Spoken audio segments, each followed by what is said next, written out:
Shabbat Shalom, everyone. Thank you guys so much for joining us on our Roman study. I hope that this particular chapter in chapter 10 blesses you and we can learn together. I'm going to take it a little bit of a different direction than I usually do here, but I think it's going to be an interesting study if you guys want to take some of the prompts I give you here. So we're looking at chapter 10, another highly quoted chapter, something that we are going to recognize a lot of verses that pop out here. Christ is the end of the law for righteousness to everyone who believes. If we confess with our mouth Jesus is Lord, believe in our heart that God raised him from the dead, we will be saved. The first quote there was from verse 4, second from verse 9. Verse 10 says, "For with the heart a person believes, resulting in righteousness. With the mouth he confesses, resulting in salvation." 14, verse 14 says, "How will they call on the one whom they have not believed? How can they believe whom the one they had not heard? How can they hear without a preacher? How will they preach unless they're sent?" Verse 17 says, "So faith comes from hearing, and hearing by the word of Christ." So very, very memorable verses there. Lots of them in this chapter, lots of them in this book.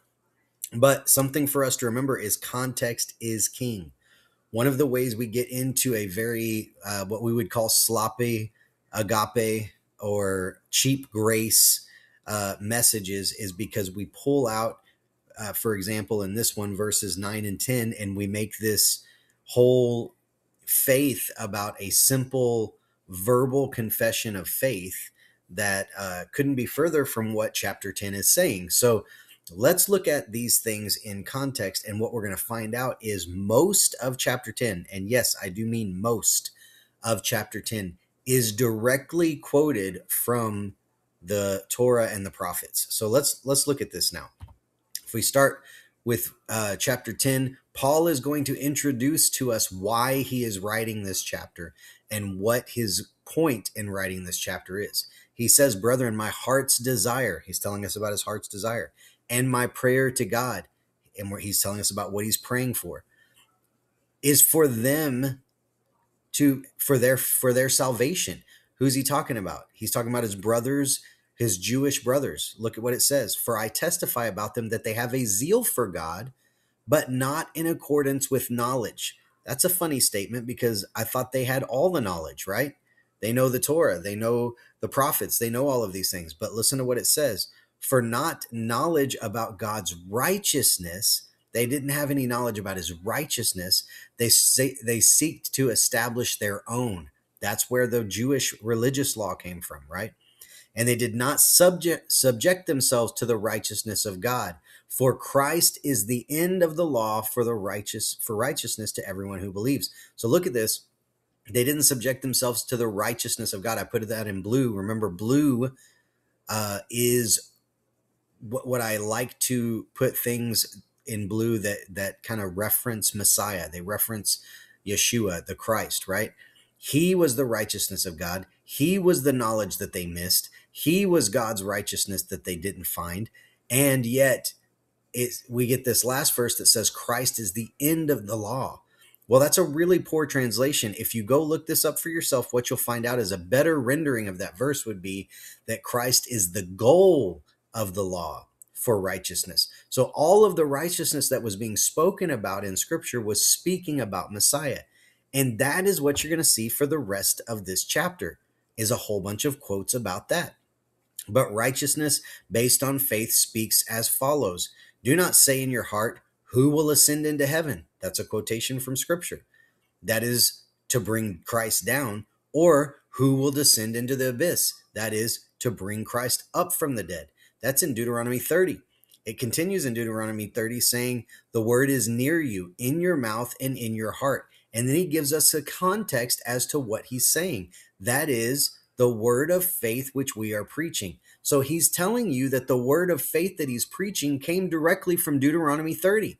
So maybe we should go read Deuteronomy 30 and understand the context of what verses 6, 7, and 8 are telling us, right? Verse 11, "Whoever believes in him will not be disappointed." That scripture comes from Isaiah 28:16 and Isaiah 49:23.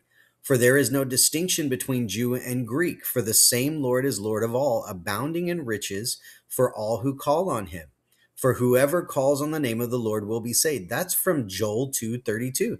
So maybe if we want to understand what is being meant between no distinction between Jew and Greek, the same Lord saving both, that abounding in his riches, maybe we should know that whoever calls on the name of the Lord will be saved. Maybe we should go back and look at Isaiah 28, Isaiah 49, and Joel 2 and find out exactly what's being said in context, because Paul's referencing these and people that he's writing to would have known these verses.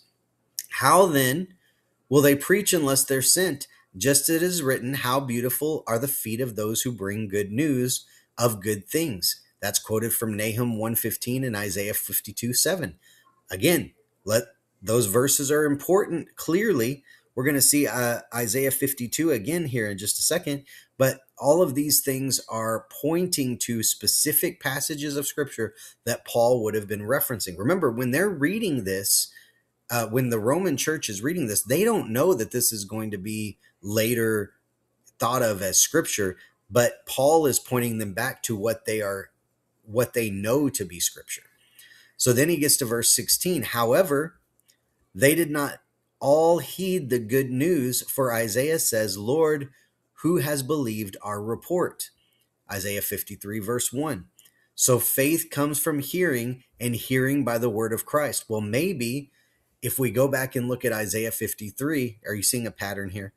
Maybe we'll find out what that is. And if you go back and look at Isaiah 53, what you're going to find out is Isaiah 52 and Isaiah 53.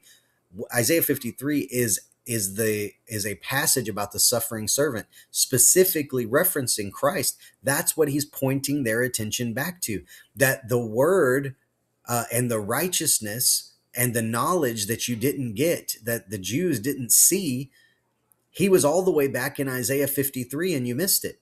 He was all the way back in Deuteronomy 30 and you missed it. All of the righteousness that was being talked about, it's not to be done away with. It is something that Christ was going to show us. He was the goal of all those things. But I say surely, they have never heard, have they? Indeed, they have. Their voice has gone out into all the earth, and their words to the end of the world. That's in Psalm 19:4. Again, context is key. What are these verses pointing back to? But I say, surely Israel did not know, did they? First, Moses says, I will make you jealous by that which is not a nation. By a nation without understanding will I anger you. So wait a minute. You mean there's a prophecy about the Gentiles receiving Messiah and provoking Israel to jealousy all the way back in Deuteronomy 32? Absolutely. It wasn't a new thing. He says, I was found by those who did not seek me, and I became manifested to those who did not ask for me. Isaiah 55, Isaiah 65.